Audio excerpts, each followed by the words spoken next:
What is going to be? Welcome back to another FTN NBA live stream presented by Super Draft. Hopefully, you are all having a good Friday. We're here to talk some hoops. I know we had the big NFL Super Bowl show earlier today. Hopefully, you all tuned into that. Those guys did a great job, man. They were dressed up. They brought props. They brought DFS plays. They brought everything, man. So me and Adam were rocking the caps. We're rocking our sports apparel. Not as dressed up, but hey, we're going to be here talking 7-game NBA slate, and we're going to break it down for you guys here. Now, again, I've been getting some stuff about my timeliness on the show and how I don't finish on time, which, whatever. But we have a deadline here. So 7 o'clock lock. Adam, how you doing today? Good, man. We had the Super Bowl show today. Thursday, Zach, Eddie, and myself had the trade deadline show, so that was a lot of fun. And it's always interesting the NBA this time of year because we had the trade deadline with games on that day, and now it's post trade deadline, but still like rotations and depth charts are definitely shaken up. So knowing kind of who's where and on what teams and paying attention to news is even more important now. So and as like before we even started the stream, we're getting more and more news. So yeah, I mean, hey, Pistons winning the trade deadline, I'll take it, right? Marvin Bagley for free. yeah, why not? We'll take it, right?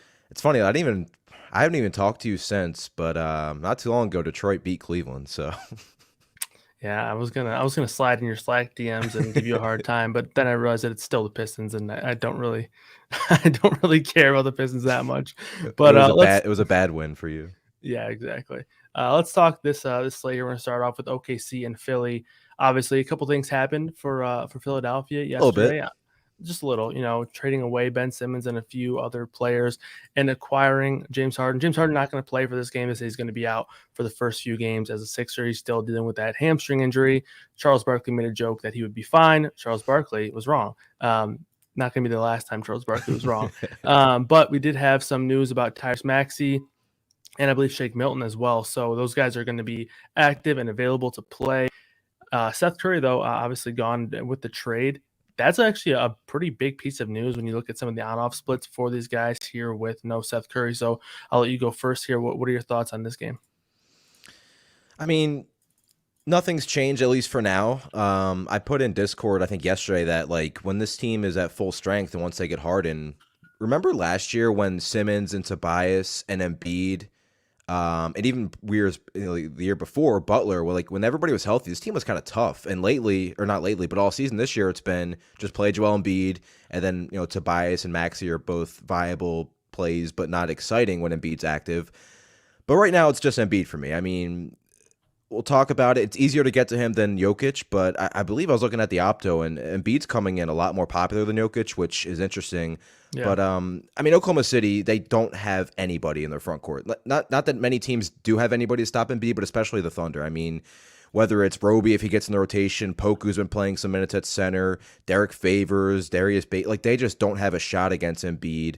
The Thunder are allowing the second highest field goal percentage, fourth most points per possession to the post this season. Obviously, Embiid leads the NBA in post-up points and possessions per game. If this game can stay close, Embiid will have like 75-point upside, like not even joking. He could still go for 60 and 3/4, but the thing with Embiid and Jokic is you don't have as much of blowout risk with Jokic. But on the surface, Embiid is obviously in a ridiculously good spot. Yeah, no doubt about that. In terms of the overall projection of Embiid, like his usage rate is up over 42% this year when you take Seth Curry off the floor. I mean, it doesn't feel like that would be like a massive change for him there. I mean, obviously Seth Curry, he had a decent usage rate on the year, but it's not like he's a 28-30% usage rate type guy. But when Seth Curry is that that reliable scorer, that reliable shooter, when he's off the floor, when he's not playing, Embiid's usage goes way up, 42% on the year, and it's not like that's even a super small sample either. That's it's above 250, almost 300 minutes on that sample there. Let me check the exact minute. Actually, it's more than that. It's 276. So yeah, right around 300. It's not like it's a super small sample there either. So I love Embiid here, and he's really this is the first time where someone's even kind of competed with Jokic in terms of a projection on the slate, in terms of being the top overall projected player. It's been a couple times where Luka was up there, and obviously Giannis can get up there at times, but right now I have Embiid about half a point higher, which might not seem like a lot, but it's just a little. It's alarming. It's kind of like hey, Embiid is a great play. Jokic is always a top play for me in terms of his projection, and I like Embiid a ton here. The matchup is obviously very good. Are you concerned at all about a blowout here? 12-point spread last I checked. Is that still? I think it's over 13 or 14 now, 13? But yeah. I mean, am I expecting this game to blow out? Yes, but is it changing my stand? The only way you would even use the blowout concern in your thought process is if you're just literally strictly comparing whether you're playing Embiid or Jokic. I think that could be a tiebreaker, but on the surface as a whole, no, yes, Tobias is a solid player. He's been playing better lately. Tyrese Maxey's had a great year, but this team can't blow anybody out unless Embiid is doing most of the heavy lifting. So I'm not concerned, but I don't know if I love anybody else from this team because Tobias is priced appropriately at 8.3. Maxey's at almost 8K. I don't love that. And then Shake Milton's back. He hasn't played in 20 games, so I don't know what his minutes will look like. Yeah. But that takes away from Danny Green and Matisse Thybulle is always in that $3,500 range on DraftKings. But you need him to hit the 4 open threes he gets a game, and you need him to get rebounds and stocks. So we'll usually get the stocks, but yeah, nobody else on this team really stands out, especially if we're worried about blowout concerns for Embiid. Then I don't know, really the only player that stands out from this entire game other than Embiid is if you just take a shot on one of the value plays from the Thunder, but their rotation is so messy right now. Giddey's playing 30 minutes, and that's about it for the foreseeable future. Cough, cough, tank. Poku, but can we really trust Poku? The Thunder are a mess right now. Yeah, they are definitely a mess. And I agree with you on the Sixers. It does feel like, when I first looked at the slate and looked at the injury reports without looking at pricing earlier today, I thought I was going to like Tyrese Maxey quite a bit, and then looked at his prices, and it's like there's not really much of a margin there for Maxey just because of how expensive he is. And I agree with you. Thybulle, he's actually pretty popular right now on DraftKings, so is a chalky Matisse Thybulle really where you want to go, especially on DraftKings, where it's not even FanDuel where you get the extra, the bonus points for the blocks and the steals, which he actually thrives off of. So that's not something that I want to mess with. I guess I know we're going real deep right now, but if this game were to blow out, Charles Bassey potentially gets in there for quite a few minutes. Obviously, no Andre Drummond. He was involved in the trade. He's probably going to get, a good portion of the backup center minutes now as is. So I'm not going to say he's viable, but if you wanted to play that blowout narrative a bit on DraftKings at min price, he's actually min price on both FanDuel and DraftKings. That's a lean that I don't hate taking. I typically don't play for narratives, the blowout narratives at all, but it's actually a 14-point spread on DraftKings Sportsbook right now. So it does look like it's fairly likely to blow out here. And I do think Bassey, good permanent guy, could potentially get in there for, again, this is probably 20 plus lineup type play, but just wanted to mention him. And that's if you're fading Embiid, that might be a play to make. Just say, okay, I'm worried Embiid only plays 3 quarters and Bassey's already at the backup center and he can get to 15 minutes or so. He could do damage. And they called up Paul Reed, but Doc has not wanted to play Paul Reed when he's been in the lineup. He just hasn't wanted to. We could even see Tobias play some small ball 5 in this game. The Thunder's rotation at center is bad. They have no size really other than the 20 to 22 minutes Favors will play. Yeah, I agree. And then, in terms of your point on if you're not playing Embiid, it makes a little bit of sense to, maybe consider that narrative, especially if you're not playing Embiid or Jokic, because then you're just kind of hoping that Jokic is in the top, I guess he's, too expensive for him to really pay off there. And then Embiid also doesn't pay off. So there's a lot of really good 9 to 10K guards too. So if that's the build you want to make, it's just tough to give up a center spot for somebody who could, because if the game does stay close, he's going to play 8 minutes. Yeah, absolutely. I agree with that 100%. And it's just a blowout narrative. And again, probably only, honestly, it'd probably take me even 50 to maybe even 100 lineups to even get there. But just consider that in terms of the blowout narrative there. But as for OKC, you mentioned all the guys kind of being out of contention here. I agree. The one guy that projects decent for me is Kenrich Williams on DraftKings. Someone mentioned him on FanDuel as a value play. I don't like it on FanDuel. He's 5.5. He's not even really much of a value there. What are your thoughts on Poku, though? I know we kind of talked about him a little bit in passing, but are you going back to him here? Yeah, I think you can. Like, he would be my favorite player from this team. He played 26 minutes, then he wasn't with the team, then he was back with the team, played, I believe, 30 minutes. Yeah. He's small forward and power forward eligible, I believe, on DraftKings. He's played center for this team.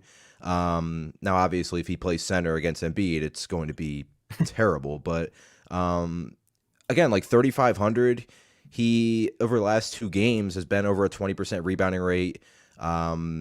So like, yeah, he would be the one player I would go to, but there's still risk. Like, there, even with SGA out, the Thunder have still been playing a pretty deep rotation, and like, it's not even just SGA, but they've been missing Robinson, Earl as well, and they're still playing a pretty deep rotation. Yeah, I agree. And I know, some people had some, I guess, leaning thought that maybe Basley could also be limited for a minutes perspective because Giddey was. And he only played 24 last game, but I think that was more so due to the blowout rather than them intentionally limiting. We haven't seen any reports, at least I haven't. Maybe I missed it, but Basley, if he gets more minutes, that's definitely going to come back to hurt Pokusevski a bit here. And again, like I probably don't get to it a whole lot. I think the price is definitely not on FanDuel at 4,900, maybe a little bit on DraftKings, but definitely not over on FanDuel. But let's move on to the next game here. Talking about Cleveland and Indiana here, your Cleveland Cavaliers. No Darius Garland for this one, and Karis LeVert going to get the start here. He came off the bench in yesterday's game, or sorry, last game 2 days ago. Played 28 minutes, had only a 17% usage rate. That could mean, that could cover him a couple of different things there. Obviously him getting acclimated to the team, coming off the bench, all that kind of stuff. But what are your thoughts on LeVert and how he could potentially step into a role where this is Darius Garland's role with no Colin Sexton? It's kind of something that obviously Garland has thrived in, and I think LeVert could do the same. What are your thoughts on him here?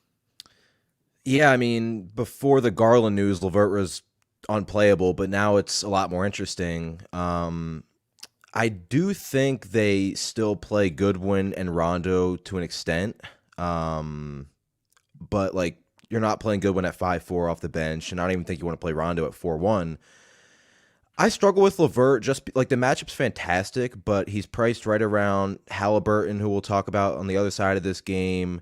Like, I think I prefer the Charlotte guards over him, who are either right around the same price or a little bit more, a little bit less. And I think there's still some risk. So like, obviously you feel better about going to him now, but and the matchup's really good, right? Like, the Pacers defense over the last month has been awful. No more Sabonis, obviously still no Turner. Malcolm Brogdon's still not there. So like, they just don't have anybody defensively. That if you went to LeVert, like, I'm not like running to him after the Garland news, but obviously like, he stands out a lot more now. And then the only other thing that stands out for me is 6,700 Evan Mobley. Had 2 down games, but bounced back with 18 and 12 last game. Like, we know in games that go down to the wire or close to it, Mobley plays 36 to 37 minutes. I will say, though, the Cavs lately have been a lot less hesitant to just keep Kevin Love in the game when he's playing really well, which has been the majority of games this year. So like, you've noticed those 2 games where Mobley struggled, Love didn't, and Love was closing games and playing 30-plus minutes. So keep that in mind, but still project Mobley to play 35 minutes or so. And at that price, he stands out against a really, really just mixed up front court. Now it's going to have Jaylen Smith maybe, and obviously Goga and Isaiah Jackson. Yeah, I mean, I think that's going to be tough to potentially get like a great grasp on where these guys are going to be at. Mainly LeVert, but also even Halliburton a little bit to an extent because first game with these teams and all new roles, all that good stuff. Yeah. But Halliburton. The thing with him is, like, I could see his role on the Pacers being similar to what it was those 8 or 9 games De'Aaron Fox was out, where he was like 95 touches per game.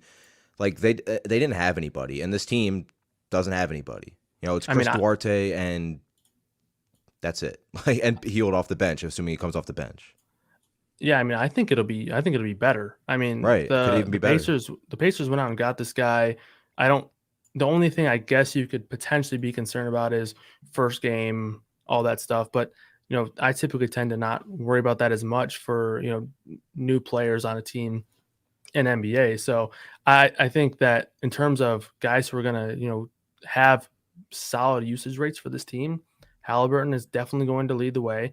Duarte, Buddy Hield, those guys are going to be there as well. Maybe Washington will pick up somewhat of a usage rate, but yeah, I mean, I think Halliburton's going to be the guy that dominates things here. No doubt about that. Ricky says that Duarte can siphon usage. I mean, he's had the chance all year long with Brogdon and LeVert in and out of lineups, and he hasn't done it. So, I mean, what's the high? We've seen Duarte, tap out at 23-24% usage rate.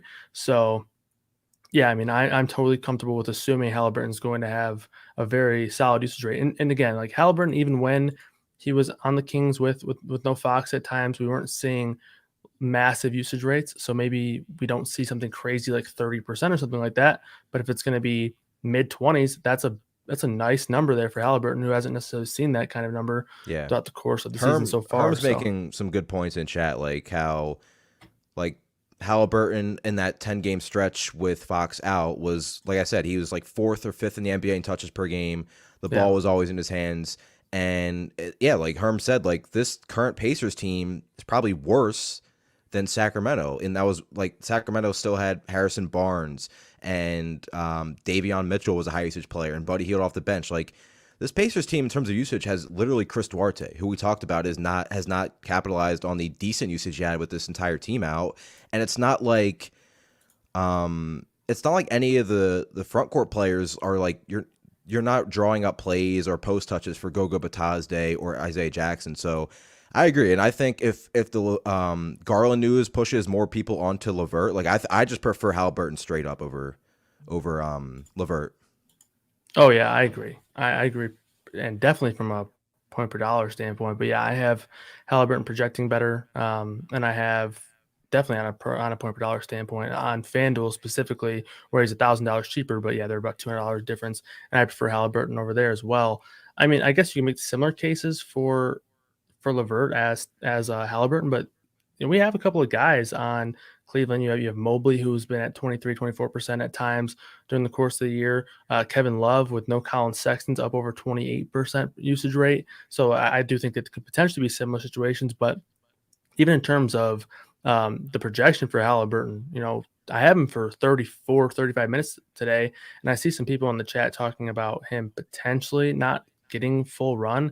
I guess that could be an issue with this being his first game, and maybe they don't want to rush him in, but I don't see any other reason as to why he would not play full minutes. And if that's the case, Tyrese Halliburton, a guy who's gone out and played 34, 35 minutes at times and done so well, he's definitely a guy that I have a good amount of interest in, especially at someone who's not picking up any ownership. He's sub 10% on DraftKings, sub 20% on FanDuel. But let's talk about Goga here. He's obviously going to be a big conversation point. Do you have any interest in him? Obviously, Isaiah Jackson's going to be back and healthy here. They do have Tristan Thompson available to play, but if Goga starts, which I don't know, have we gotten the starting lineup for that yet? Which I assume he will start, right? Yeah, I don't think we've gotten it, but against Cleveland, you would think he starts. Yeah, what are your thoughts on him here? I mean, you liked him earlier more when we didn't know if Isaiah Jackson would play, but I still think you have to like him to an extent. The rebounding rate's been solid with Turner and Sabonis off the floor. Again, against Jarrett Allen, Evan Mobley, and Kevin Love, he's going to have to play, I would say, like, worst case scenario, he plays like 27 minutes, and still at that point, he's still under 5K on DraftKings. I think he's still perfectly fine. Again, not as strong of a play earlier, but I still think he's perfectly fine and easily my second favorite player from this team. Yeah, I agree. He's my second favorite as well. What are your thoughts on Buddy Hield here? He's got a pretty low price point across the industry. He's 4.7 on FanDuel, 5.1 on DraftKings. He's $12 on Yahoo. I have him for about 29 minutes tonight, 29, 30 minutes. And again, like, I could see him starting here. It's a new team. Maybe they want to use him in a different way. So we'll have to monitor that news there. But any interest in Hield? Probably take like 20 or so lineups for me, but I get it. Like, there's still a ceiling there. The Pacers defense has been bad, and like you said, he had not been starting for Sacramento. Maybe he does with this team.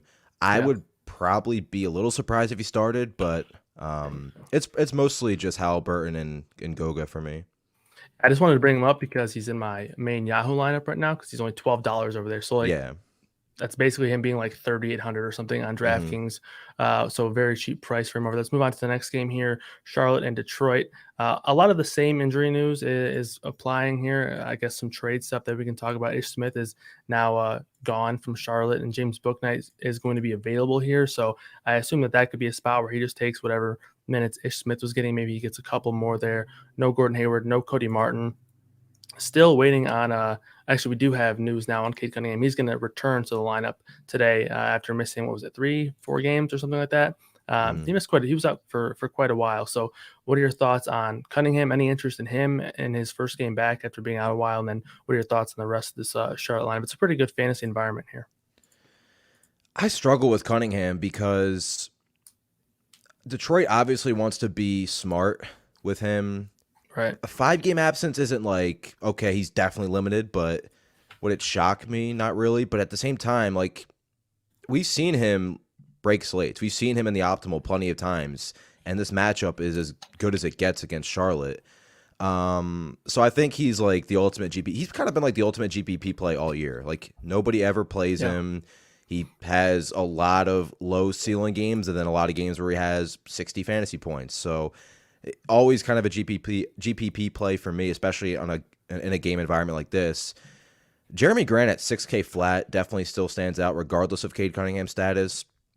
He should play 32 to 34 minutes in a close game. Not like he's a low usage player with Cade Cunningham, just not as high. And again, the matchup against Charlotte leading the league in pace, they just can't. I was watching that Chicago game. They are just so bad defensively. It's not breaking any news here, but I think 6K Jeremy Grant is a nice buy low opportunity. And then the front court was getting interesting. Isaiah Stewart was playing 30-plus minutes, or around 30 minutes in 3 last 4 games. Ran into foul trouble against Memphis early in that game, only played 17. I still think Kelly Olynyk is not really someone that the Pistons want to play more than like 20 to 23 minutes. And like I said, Stewart got into foul trouble, then the game blew out, so we saw Garza play a little bit in the first half and then close the game in a blowout. So I still think Isaiah Stewart is where we go here. Marvin Bagley's not going to make his Detroit debut. And Charlotte, 29th against rebounders. I believe they allow the most points per game off putback. So even Isaiah Stewart's interesting to me at 5,400. I think if there was a night where Olynyk was going to see massive minutes, last night was probably it, where, like you mentioned, Stewart ran into the foul trouble, only played 17 minutes, and he only played 20, Olynyk. So I agree with you. It feels like 22, 23 is like his ceiling, and he's still a really good permanent guy, so he can still get the job done in 18 to 20 minutes, especially when he's 3,500 on FanDuel, the min price over there. But at the ownership, man, 40% projected ownership right now on FanDuel, 25 on DraftKings for a guy that would be, lucky, maybe you can even say, to play 20 minutes. That's probably not something I'm all that interested in. I think Stewart would be an interesting pivot. Obviously, a little bit different because you can play Olynyk at power forward and all that good stuff. But I just don't know if it's something that if that's chalk I'm dying to eat. You mentioned the Jeremy Grant talk. He makes a ton of sense on both sides. He is going to be popular on FanDuel, but he's only 5,200 over there. The usage should be solid as it has been all year when he's been on the floor. And again, obviously the matchup's very good. Charlotte is top 2 in pace and bottom 6 in defensive efficiency. So you love the overall matchup for Jeremy Grant. So Grant on FanDuel, that's chalk that I would much rather eat than Kelly Olynyk chalk. He played just 29 minutes last game, but if he's going to play 30 to 32 minutes at 5,200, he can definitely pay off this price tag in a pretty big way. And Herm just mentioned one of the potential pivots off of Kelly Olynyk that we'll talk about later in the day. But Kelly Olynyk's just not a guy I want to play tonight.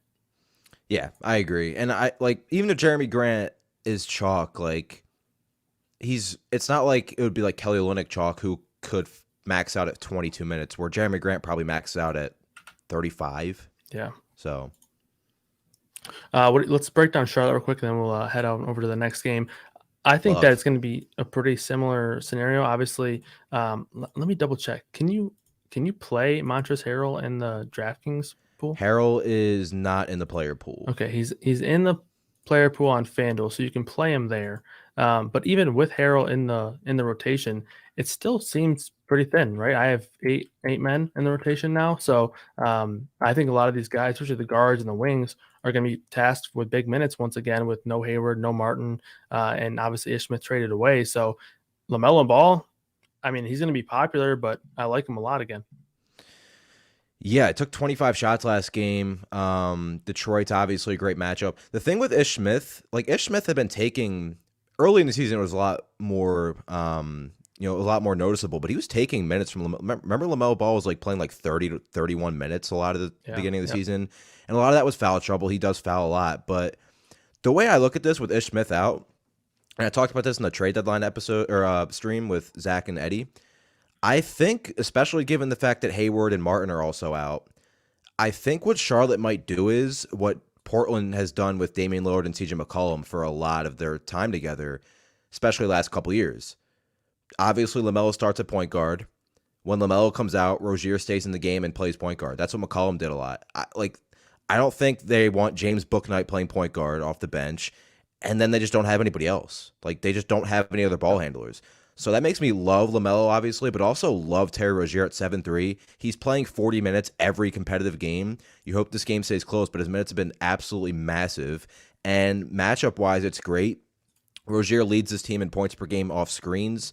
The Pistons are allowing the second most points per possession off screens, the seventh most points per game, and the second highest field goal percentage at almost 49%. So I love Terry Rozier here. And then you can also, like, Kelly Oubre had to start last game. He was a little underwhelming in that game, but still under 6K, 36 minutes last game, no Hayward, no Martin. Again, he's a player that takes a lot of shots off screens as well. And then Miles Bridges is playing 40 minutes in close games. Like, I think you can literally play 1 through 4 on this team comfortably. Then it's the front court where you take a shot on Harrell where you can play him, or Washington, or Plumlee. I probably won't go there. I think like Plumlee and Harrell could split the center minutes, and Washington can play some 5 and some 4. But it's a little bit too uncertain now with Montrezl Harrell coming in and playing tonight.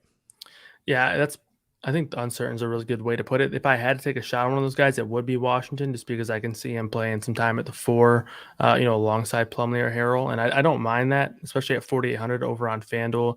And he's pretty cheap on Yahoo as well. But the point that you alluded to about Ball, Bridges, Rozier, and Oubre, I mean, all of these guys, I actually don't know Bridges' shot total last game, but Ball, Rozier, and Oubre, they all three took 19 shots last game or more, and Ball took 25. So I mean, it's a really good spot for these guys. LaMelo was literally got to the point where like the Bulls were ahead by like in between like 9 and 15 the entire game, and like the Bulls or the Hornets would score to cut it to like 9.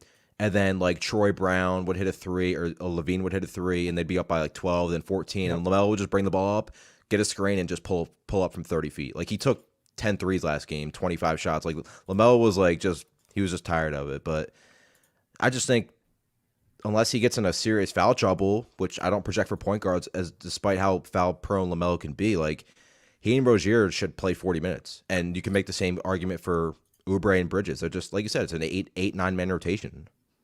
Yeah, I mean, I think that they can do, a couple more things now that Bouknight's there, and they played Bouknight on the wing at times this year as well. So I don't quite have them for like 40, but I have Rozier for like 38 and LaMelo for 36 as like median minutes projections. And I think that they obviously have upside for more, but even in a blowout, I guess it didn't end in a blowout. It ended in, I think, like a 12-point game or something there. Yeah, like it was never like out of reach. They were in between, like I said, like 9 and 15 most of the game. Got to like 20 at one point. There was a point though in the fourth quarter where it was very obvious they weren't winning the game though, and they left LaMelo out there, and they left a few of the starters out there.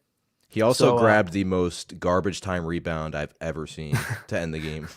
It was with with 0.8 seconds left, and the ball just landed in his arms. That's what he does, man. He did it for a triple-double a few games back. We just got that starting lineup, though, same as last game. Ball, Rozier, Oubre, Bridges, and Plumlee. So let's move on to the next game, though, here.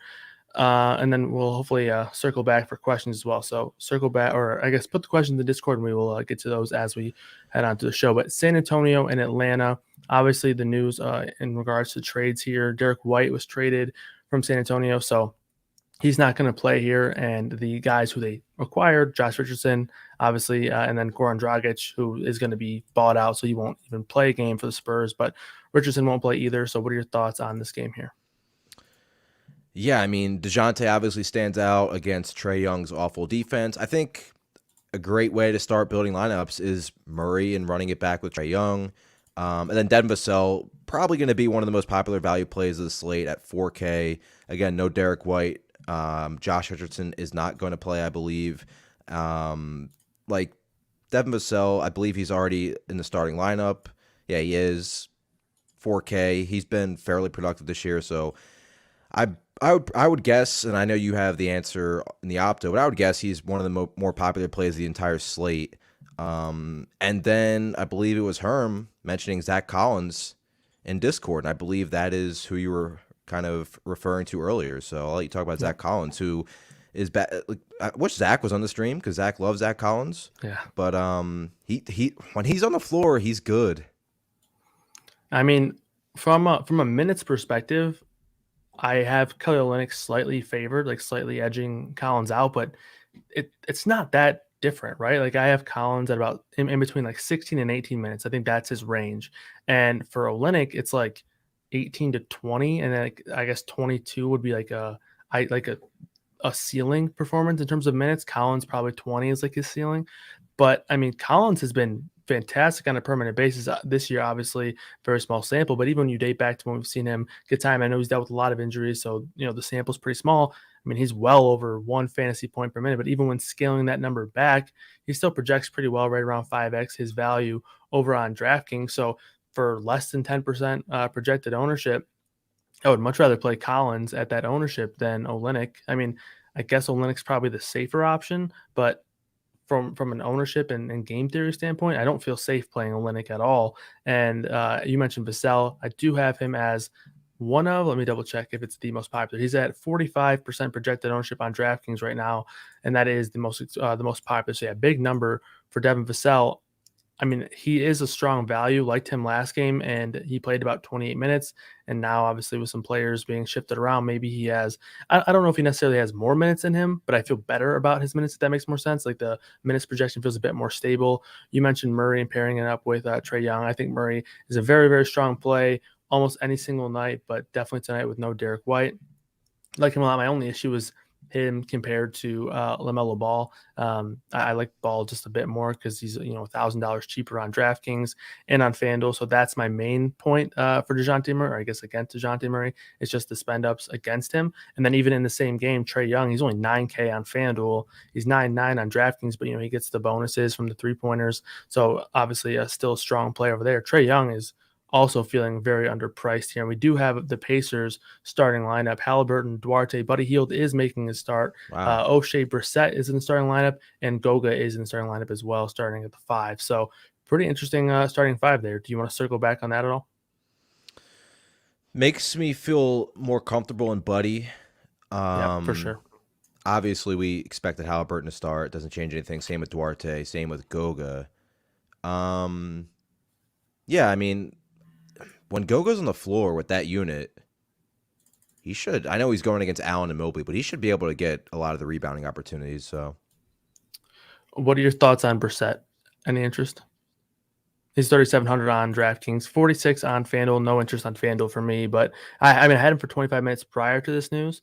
Probably don't change his minutes a ton based off that news, but I probably don't change Buddy Hield's minutes either. Maybe bump him up like 1 or 2 minutes, but any more interest in Brissett now? we'll get to this game next, but would you rather play him or Grant Williams?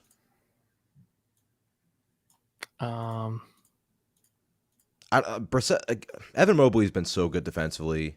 Yeah. And it's going to be tough to get rebounds. I don't know. I get it if you get to him now that he's starting. I would probably lean Brissett slightly. Yeah, that makes sense, but I'm clearly not overly excited about Brissett. Yeah, absolutely, 100%. Anything else you wanted to touch on in this Charlotte and Detroit game, or the San Antonio and Atlanta game? Yeah, John Collins at 6'6", got into a little bit of early foul trouble last game, I believe.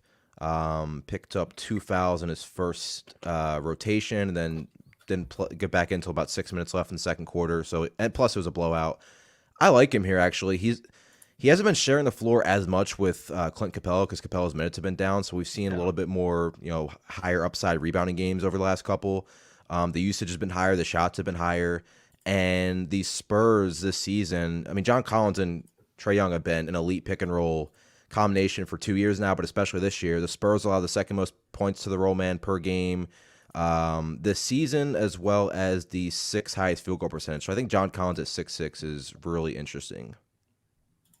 Yeah, I like the Collins call on DraftKings. Probably out of play on FanDuel at 7.4, but like when Collins is under 7K, that's when I get interested on DraftKings because he's always, I don't want to say always, but a lot of his career he's been, and a lot of it's because Atlanta's his usage. He's complained about his usage in the past, but he's mostly been a better real life player than fantasy. I think he's always in that like 30 fantasy point range, but at 6'6", I think there's upside there.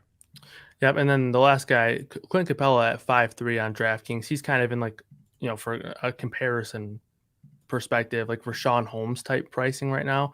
And we know that, yeah, that's true. But we know Capela is much more reliable on a per minute basis. We know that he has still massive upside on a per minute basis. So at 5'3", like if you're not paying up for Jokic or Embiid, maybe you're focusing on those guards. I don't mind Capela as a low-owned option, DraftKings only play, but let's move on to the next game here, Denver and Boston. We were kind of alluding to Grant Williams here, obviously, with some of the news here for this Boston team. Grant Williams potentially opening up for some more minutes, maybe a couple here, but no more Dennis Schroeder, no Josh Richardson. They did make a couple. I guess Derek White has a shot to play here. Have you seen any updated? I saw he was actually downgraded to doubtful. Okay, cool. The last time I saw. Yeah, so that's and he's what not, I thought as well. I don't think. I'll double check, but yeah, that's the last I saw. I saw uncertain, and then I saw unlikely, which I assumed meant doubtful. So yeah, I don't think he'll be available to play here. So what are your thoughts on this game? Anything sticking out to you? I mean, Monty Morris is out, and Denver could go a lot of different ways with their backcourt, right? Austin Rivers also didn't play last game, so that's why you saw Bones Highland play 25 minutes. Now he is starting. We got word that he's starting. Yep. So at 3,800. And we also got word that Campazzo is going to be back in the rotation and is expected to lead the second unit, according to Mike Singer. Yeah, I mean, we've seen Campazzo have like these 30-point fantasy games where he has like 8 assists, 7 real points, some steals. But Bones Highland has been very productive on a permanent basis this season. 3,800 now. Like even playing with Jokic, like he takes a good amount of shots. So I think you can definitely look to him. Will Barton might just handle the ball more at 6'4" if you want to go to him, and then obviously Jokic. We talked about it in the beginning of the stream. Like if he's going to be way less popular than Embiid, I mean we know Jokic is still probably on a given night going to project for the most points in fantasy every single slate, if not most of them. So, yeah, now that we got that news about Bones Highland starting, definitely think he sets up as a strong value play. But like, don't expect him. Don't lock in 30+ minutes because they still have, Campazzo back in the rotation. Barton can just play point in this game at times. They added Bryn Forbes a couple weeks ago, and then now Austin Rivers, I believe, is probable. So. Yeah, not to mention they have Jokic, so they don't necessarily need to force a point guard. Just have somebody anyway. literally in that spot in the depth chart and just have them stand and watch Jokic run the show. Yeah, I do think that, Highland starting gets him a floor, though, which is nice. I have him for about 27 minutes. I agree. I don't think he sees 30, but I think 27 is enough to put him in play on DraftKings, 27, 28 minutes. Even if he's projected for 25, 26 minutes, I still think he's in play on DraftKings, even potentially on FanDuel 4,400. Not as nice of a price over there, but still fine. I love to call on Jokic in terms of him versus Embiid on DraftKings. The ownership will be about half of what Embiid is compared to Jokic, and he's only $500 more. So it's not like Embiid is like cheap now. Embiid has earned this price to where they're essentially the same price. They're $500 in difference on both sites, DraftKings and FanDuel. So that's not like the point per dollar aspect of it. It's not that much of a difference now. So Jokic, in terms of the ownership discount, there's a lot of interest there for me. And then you have, the blowout factor for Embiid. It's a 6-point spread here for the Denver and Boston game. And, maybe the matchup isn't as good as Boston's top 3 in defensive efficiency, but I don't think that really matters for Jokic. But anybody sticking out to you on Boston? I say it every stream, but Tatum and Jaylen Brown are always overlooked. They have a legitimate upside. They don't project as, especially in this slate, you obviously have Jokic and Embiid at the high end, but there are a lot of good plays in the 8 to 9K range, low 10K, so they will go overlooked again. If you think they have the ceiling in the spot, they will be overlooked. And I mentioned Grant Williams. I mean, 30. He's power forward. He's 3,400 and center, but you're not going to play him at center. He could get to 27 minutes in this game. He's been good for them on the limited opportunities he gets. He doesn't take a lot of shots, but with Richardson out, Schroeder out, the shots should be up. So I don't hate that as a value play. And Marcus Smart at 5'4", going to be the primary ball handler for this team. Could see upwards of 6-7 assists at 5'4". I think he's got a pretty decent floor there. Yeah, I did take the Marcus Smart over on his assist over on Prize Picks. By the way, if you guys haven't used Prize Picks yet, you can use code FTN to get 100% match up to $100. And I like his over on his assist. And I believe the FTN Daily account just tweeted out 5 of my favorite picks. And you can also head over to the pick tracker and check out that 5-pick flex play that I have in there for tonight. But let's head over to the next game here. I don't really have a ton of interest in Boston guys. Like Tatum and Brown are always fine any given night, but I actually have them projected for some ownership tonight, both over 30% on FanDuel, both over 20 and just below 25 on DK, and Smart at 25% on DraftKings as well. So that's pretty big numbers for them. I think they're fine, but probably not priorities for myself. But Minnesota and Chicago here, a lot of questionable guys for Minnesota, as we saw last game. D'Lo's questionable, Beverly's questionable, Anthony Edwards is questionable. Edwards is available. Oh, he is? Okay. I believe I saw that come across. Okay, cool. Naz Reid is questionable. I believe he got hurt in the middle of last game. So, again, there's just a lot of news to monitor. This is an 8 o'clock lock, so we should have news fairly shortly. Might be a stretch to get it before the slate locks, but what are your thoughts on this game here? Anything sticking out for you? Okay, so everybody from Minnesota is available. 10 minutes ago, underdog account. Edwards available, Russell available, Beverly available, Reed available, Okc available, Taurean Prince available. Okay. Makes things easy. I had them all projected to play anyway, so it makes things easy for me. Having said that, it takes away from some of the appeal of this game, but the total is still massive last time I looked. 240 and a half. Yeah. I mean, Towns at under 10K, Vucevic's defense has not been good. He would probably be my favorite. The assists have been so high for Towns lately, and a lot of those games came without Russell, but like it's very interesting to see Towns with those assists. So Towns would still be my favorite play from this team. Russell's coming off his best game in a long time with 10 assists against Sacramento. 7-4. It's tough to get to Minnesota outside of Towns for me, just because I feel like everyone is priced appropriately. And even Towns, like 9-8, like if you're not going to Embiid or Jokic, Towns makes the most sense at center. But I don't know. Like this game has the high total. If you just want to stack it up, then that makes sense given the total and everything. But like on the surface, it's not like one player stands out for Minnesota saying, yes, this is a great spot for him because of this. Like things would have changed, obviously, if some of these players were out, but looks like they're all going to be in.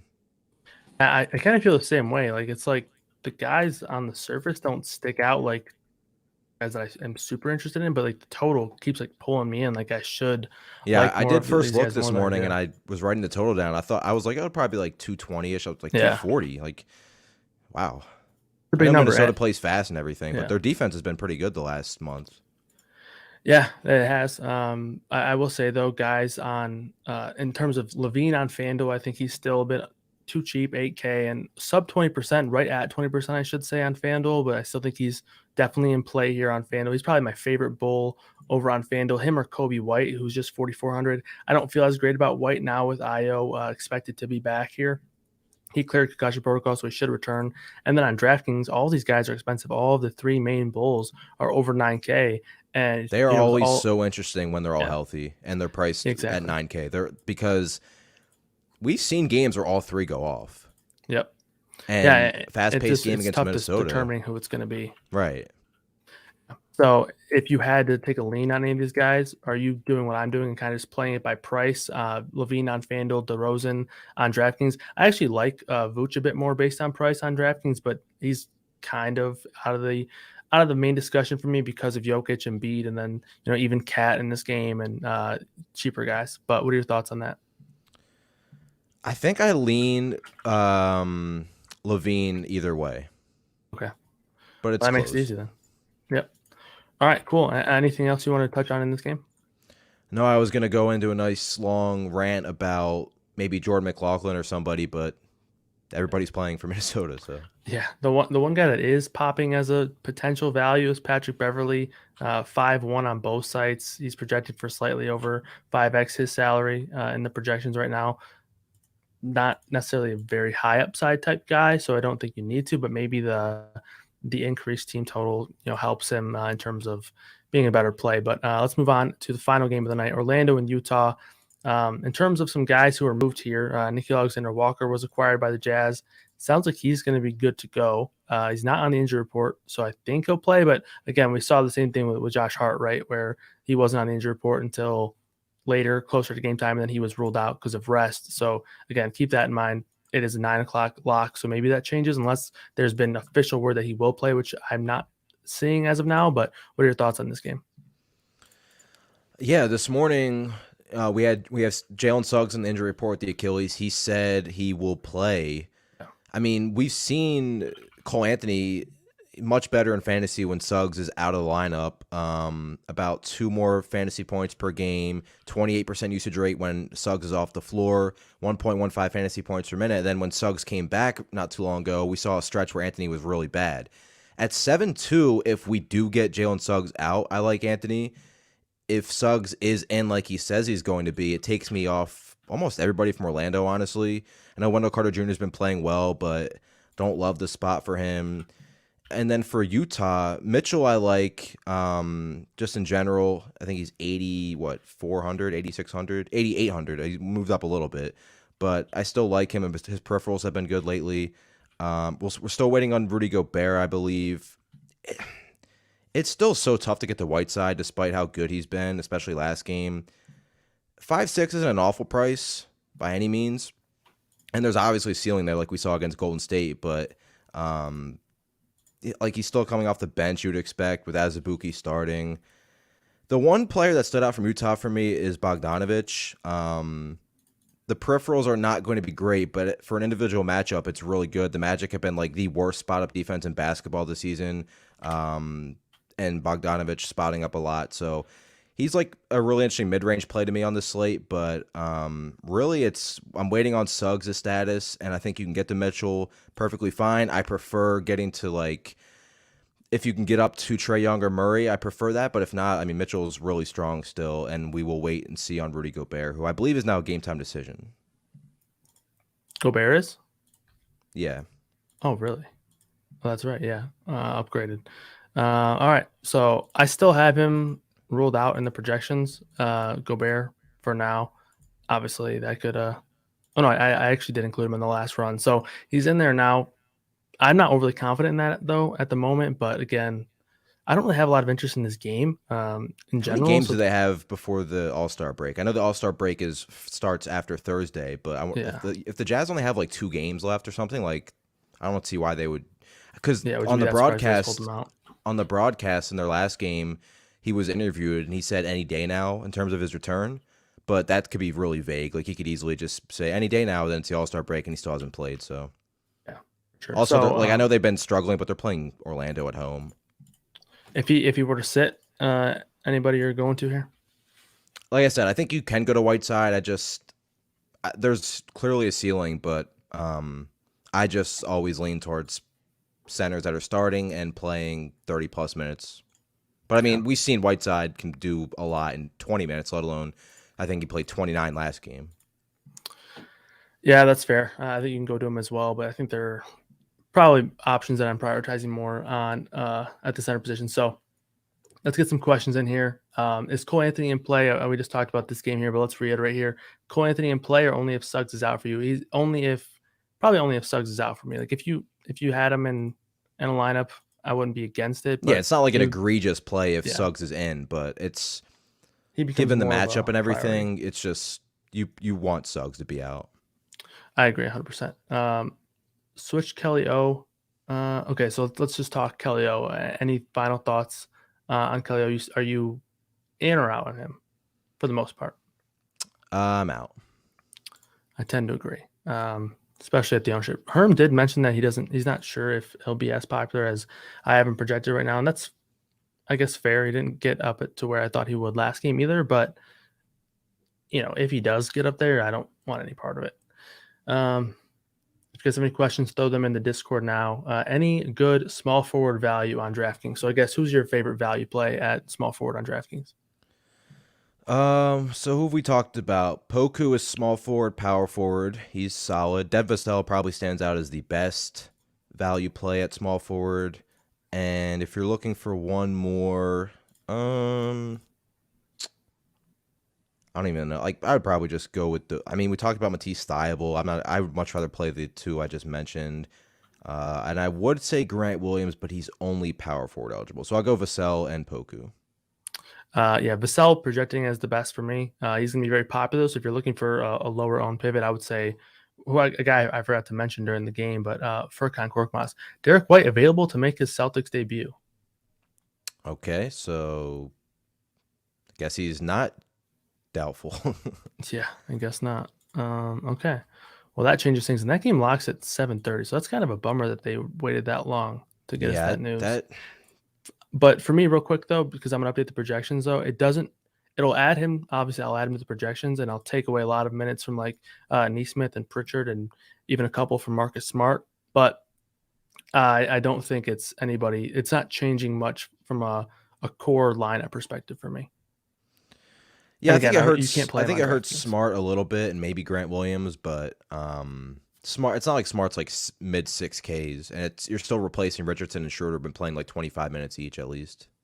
Yep, and you can't play him on. You can't play White on DraftKings. You can't play. You can play him on FanDuel, not on DraftKings though. So just keep that in mind. All right. White or Oubre? Oubre for me. What, Derek White or Oubre? Yeah, I'm assuming it's Derek White. Yeah, Oubre for me. All right. Do you wanna scroll through some questions here? What are your thoughts on Lu Dort? And then I'll let you scroll through some questions. Yeah, Lu Dort, I don't really want to go there. I know his usage has been higher with SJ out, but I don't project massive minutes for him. Let's see, what else do we have in terms of questions? 4,900 Poku, okay price. Yeah, he's fine. Talked about Poku. There are some risks still, but keep sending more questions. Are we underestimating Harris potentially being out of the rotation now? I think he's trying to be bought out. Gary Harris? Yeah, I mean, it's possible. He's actually played really well for them, like quietly. But like Gary Harris isn't like handling the ball. He's just catching and shooting. So like even if he like wasn't in the rotation, maybe it'd be more shots a little bit, but it wouldn't move the needle for me really massively. Yeah, I agree. Vasel or Kelly Oubre already have Deontay and Zach Collins. The only reason I pause is because you have two Spurs already. I would still say Vasel though. Like if you're gonna eat the chalk, I would rather do it with a guy that has a chance to play 30 minutes. I don't think Kelly has any chance to even get close to that. Right. I keep getting confused. Between Kelly Olynyk and Kelly Oubre because the chat just keeps putting Kelly on. Oh, yeah. Yeah. I just assume Kelly owes Olynyk. What do you think? Triple H is asking about Poku's FanDuel price tag at 4,900. Is that too high? I personally don't like it. I just don't. I mean, I think that there's just far better options on FanDuel in terms of value, guys. Here, I'll go to the projections and sort by point. I mean, just for example, you have a sell at 4,900 on FanDuel as well. Like I would much rather play him. I guess you have Kelly at 3,500 there, which I guess is a better play on FanDuel than he is on DraftKings. Still not what I'm liking though. But just for example, I know we're only have a minute to lock. Jeremy Grant's 5,200 and Poku's 4,900. Like just play Jeremy Grant. Like not, and then Buddy Hield's 4,700. I'd much rather play Buddy Hield as well. So I just don't think that there's any reason to play Pokusevski because you have three guys: Vasel, Grant, and I'm blanking on the name I just mentioned, but Hield, yeah, those three guys who I just feel way better about. And every one of those players is starting. Like Poku could play 30 minutes again. He could also not be in the rotation. Right. I think that's it though, question wise. Real quick, since I guess we have just a little bit until lock. Anybody from these? Oh, we just said lock, but anybody from the 7 o'clock games that you were, I guess, looking to prioritize there in terms of looking for late swaps? I mean, for me, it was the Charlotte guys, but anything for you, I guess, it's too late now. But what are your thoughts? Yeah, I would agree. All right. Well, we hit lock. So if you guys have any questions on late swap stuff, feel free to shoot us questions. Will probably be for the next couple of minutes here, but I will look up through any questions. Anything else that you wanted to touch on the Derek White news for you? Yeah, I think it'll be interesting because the Celtics needed. They still don't have like a true point guard, so I still think Marcus Smart can handle the ball a lot. But like it hurts the overall minute ceiling for Smart and Grant Williams. Like Jaylen Brown and Tatum aren't really impacted. It will be interesting to see what their starting five is. Like if they start Derek White, that means it could actually impact Robert Williams or Horford because they would just start Tatum at the 4, you would think, Jaylen Brown at the 3, and then that means there'd be better rebounding opportunities for Robert Williams if he starts at the 5, and then Horford comes off the bench. So I think that's the one impact it really would have if he starts, which I don't know if he starts because they can easily just keep going with that 2 center lineup they've been using. So we'll keep an eye on that. Yeah, that's a good call there. All right, I think that's going to do it for us. Appreciate you guys all for tuning in. Again, head over to YouTube, which if you're watching this on YouTube now, please like this video, this show. We do appreciate the support. Make sure you subscribe to the channel. We have tons of content going on at the YouTube channel each and every day.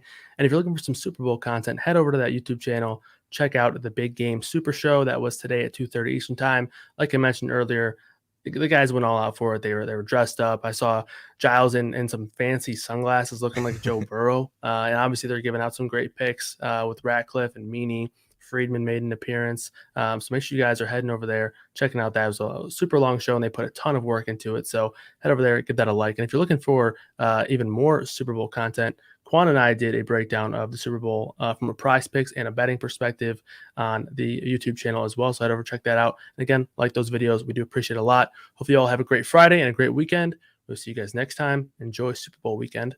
Cheers.